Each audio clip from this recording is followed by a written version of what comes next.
فبأي آلاء ربكما تكذبان۔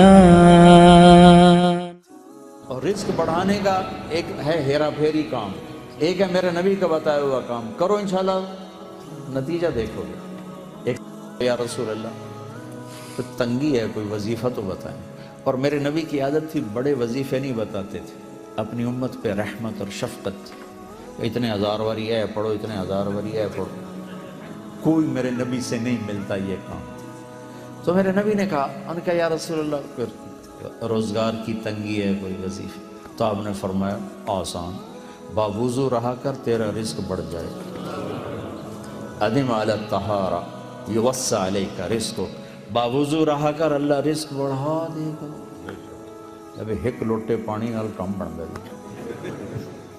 باوضو رہو، یہ تو ہو ہی گا کہ اللہ رزق بڑھائے گا۔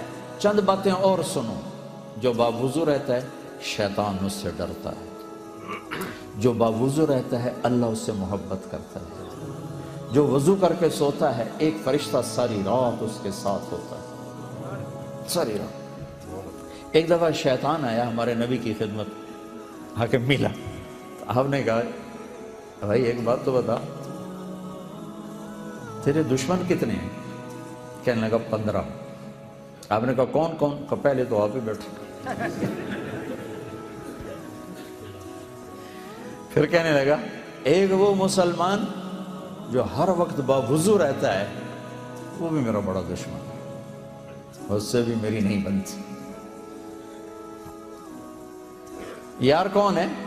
کہا یہ غصے والا میرا بڑا یار ہے، اور بخیل بھی بڑا یار ہے، کنجوس، اور نشے والا بھی بڑا یار ہے۔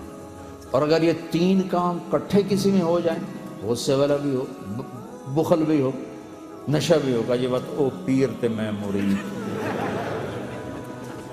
یہ اللہ کے نبی سے نہیں، یہ ایک اور عابد نے پوچھا تھا، بنی اسرائیل کے عابد نے شیطان سے کہ تیرے یار کون سے؟